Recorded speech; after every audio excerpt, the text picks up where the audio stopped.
The calculations.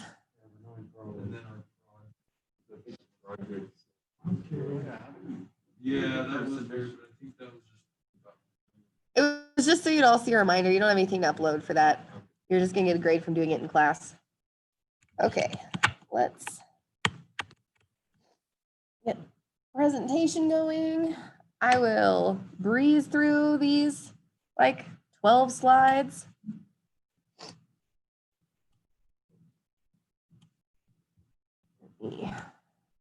Oh, you're kidding. Okay.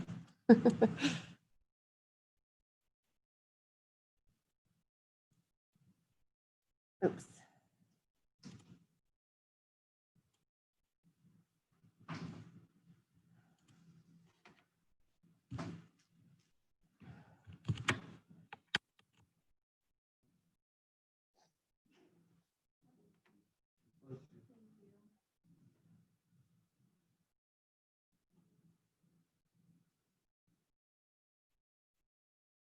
Oh, is it on?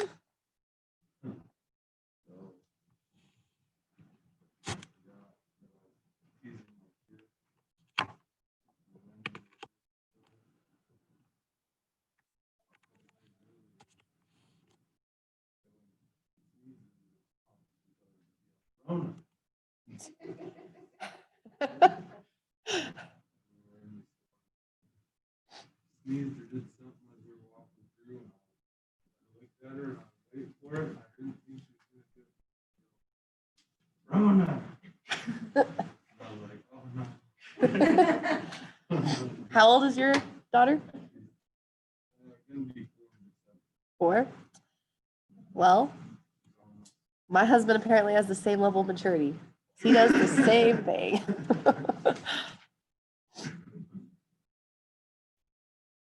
Okay, neither the owl nor the projector are working. Try to see. Maybe we'll be done early.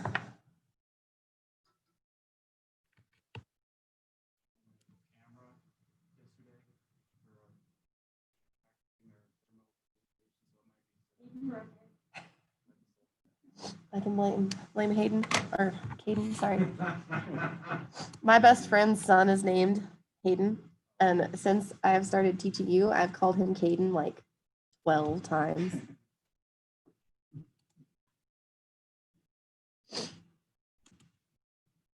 Okay, let's try connecting this way.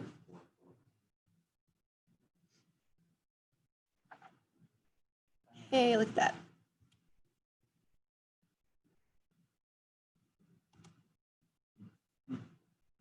She tried.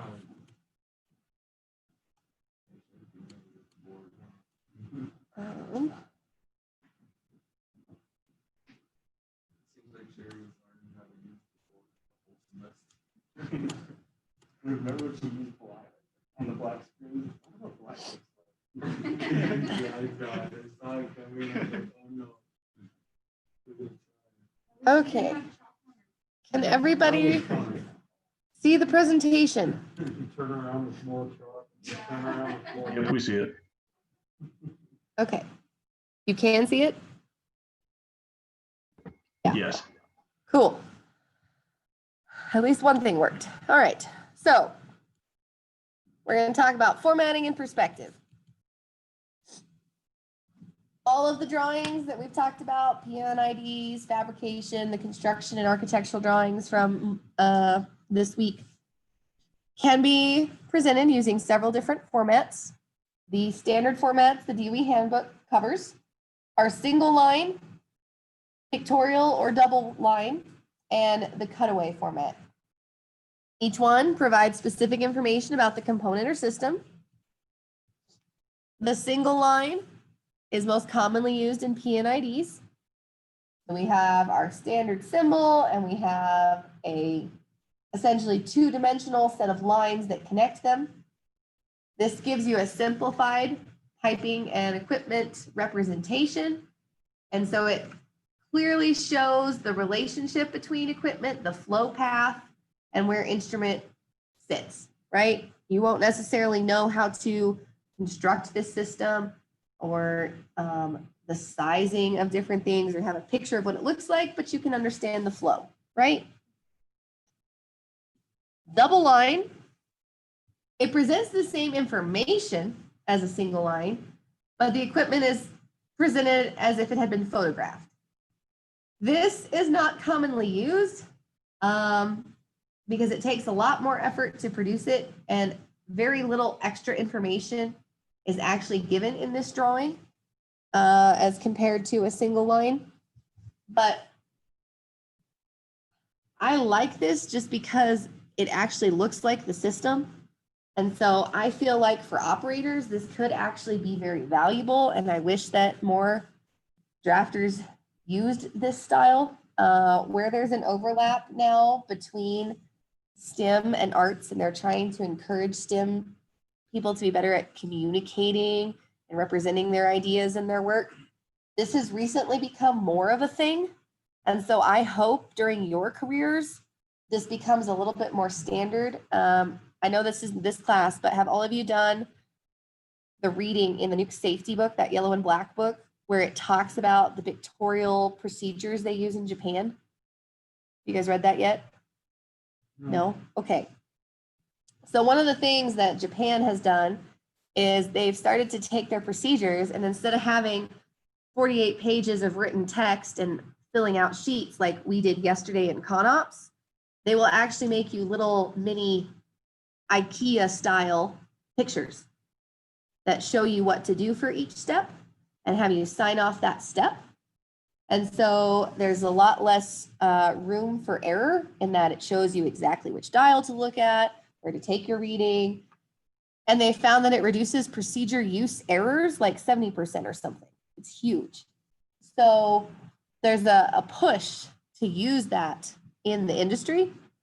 And I think if that happens, there's going to be a lot more use and demand for these type of drawings because they're going to go in your procedure. So I hope that that happens for you because I think it would be better personally. But oh yes, oh yes. But we already in industry, these drawings are made in CAD programs. You just have to hire a more qualified CAD person to do that, and it's probably going to take them more time. So there's going to be more expense and more hours. But if there was a demand for it, it'd be worth it. So just real quick to kind of show the difference, right? This is a single line and a double line. It's the exact same system. But here, you just have a representation of the flow. Here you can actually see elbows, T's, different valves actually put on the system. Okay.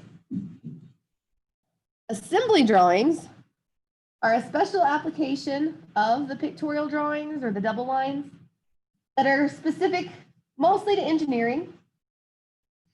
And this is going to be instructions for putting something together, essentially. So it's not really our fabrication drawings where it's how we produce each of these gears, but it's how we assemble these gears together to make the device. This is one for a Rolex watch, the timing mechanism in it.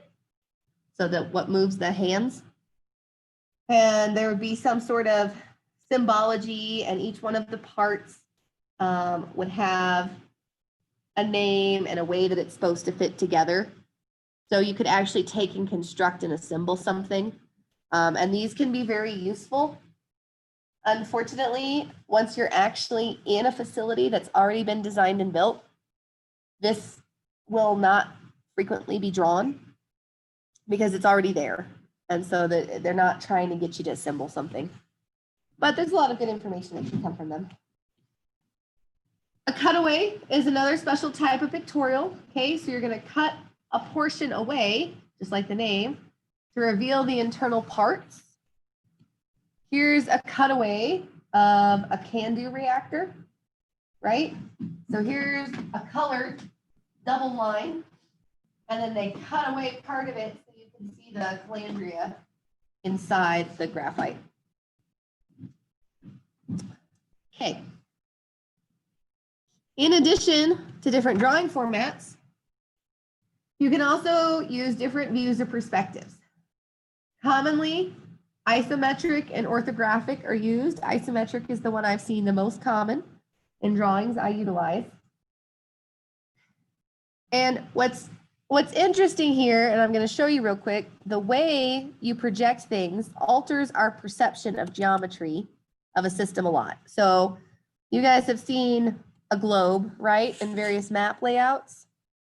So there's actually a whole series of different projections, all of which change the proportions of how the continents and different countries' shapes look and are related. The map projection we use in the United States, I think it's called the Mercator. It makes the United States look much larger than a variety of African and European countries that we're not actually larger than.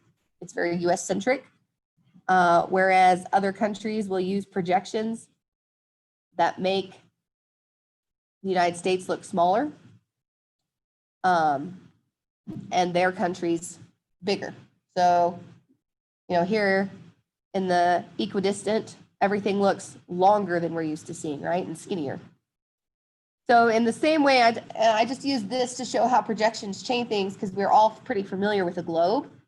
So now if you take a physical system in a facility and you change the projection, obviously there's going to be some different biases and different skew, right? And so you have to know what projection they're using to understand the different skew. And these just go for forever. But I kind of wanted to just show that point of how you project something changes the geometry and how it looks. Okay, so orthographic and isometric we'll talk about here specifically. Okay, orthographic, mostly used for fabrication and construction. It presents the component or system in three different views, a top, side, and front. Okay, so you're going to see a side view and a front view, and then the top of the house, right? They just use the house as the example. So when you do orthographic projection, you're going to try and convey all three dimensions of an object by showing 2D sketches of multiple sides of that system or component. Yes, right, because our drawings are 2D. And it's trying to give you information about all three dimensions by giving you a couple different sides in 2D. This is typically drawn to scale, and it shows all components in their proper relationship to each other. And when you have a scale and dimensions in your three different views, you can actually fabricate or construct that system from an orthographic projection, okay?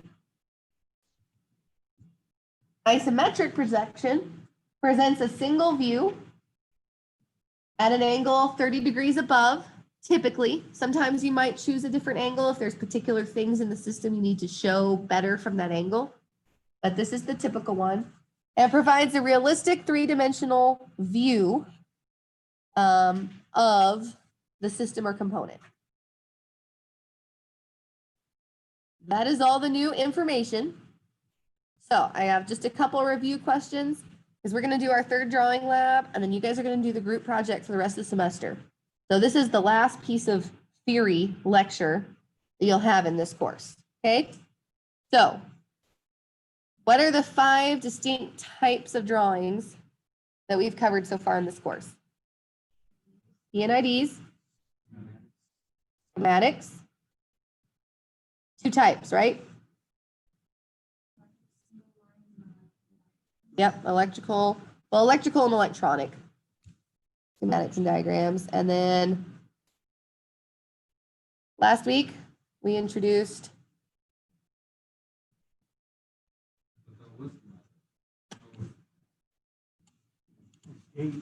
logic. Yep, logic diagrams and prints. And on Tuesday,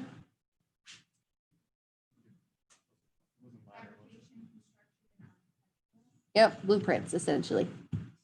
Okay. And you guys did some reading in the DOE handbook, a chapter on each of these essentially, along with some symbology chapters in addition. So when you start working on your group project week after next, you might use only P&IDs because it is going to be a piping system. You might want a fabrication or construction drawing to show how the whole thing looks assembled. You might put some sort of automatic controller and need to put an electrical or electronic diagram or schematic for that. Those will be your choices on how you essentially approach what I'm asking you to accomplish with the system. But you have the tools to represent what you built and turn that over to the other team to be able to use your system. Yeah, Kyle. I mean, I'm sure we'll find this out. Can I change throughout parts of the system in different drawing types? Sorry, So ask that again. Can I change drawing types throughout the thing that I'm drawing the system? So like if I need, yeah, like the P&IDs and then I need to draw electrical lines too, so then do I redraw it or can I just stop and draw that portion of the system? And they be interactive. Yes, yes, absolutely. So, for example, you guys could decide that the most important thing is that whatever you build has to fit in the space that's allocated down there. And so the first thing you might do is a fabrication drawing where it's like, I have this height by this width by this depth of space, and I need to roughly stick things here, and I'll worry about the exact flow later, but it's going to be, we know this tube and some piping here, and that's your Rev 1 of a fabrication drawing. And then from there, you're going to be like, okay, well, now I need to actually work on my piping flow so that it accomplishes the loops, you know, the instructor's asking for. So I'm going to work on some revisions of P&IDs. And now I have to make the flow that I have fit in the fabrication space. And so I need to kind of rev these together, like just as an example, right? It absolutely intermixes and meshes together. And you may be focusing on different parts and revving different parts at different times.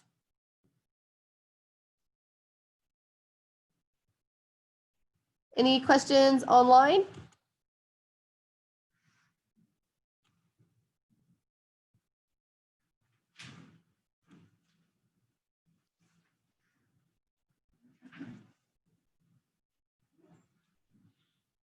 Okay, we're done. We'll do a drawing lab Tuesday and Thursday next week. And then Tuesday, I'll have a grading rubric and specific instructions for the group project. And you guys will pretty much meet during class times, but I may not necessarily be with you each and every time because you might choose to meet down there and work on something. You might want to come in the classroom and have questions, but it'll be a little bit more, you guys manage the time and get the project done. And so that'll, you won't have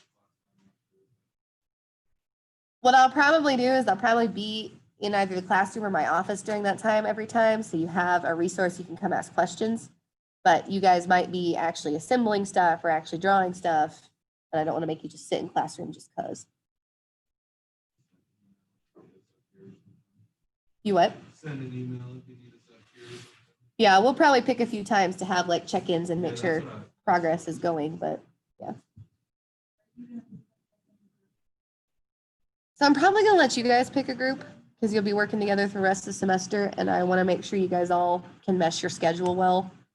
So if your group is like, well, I only want to meet for the first hour, and that works really well for some people, or someone's like, I want to meet during the second hour, because you can't all, as a whole class, be in that space together. It's too small. So there'll have to be some sharing of time down there. 2. Yep.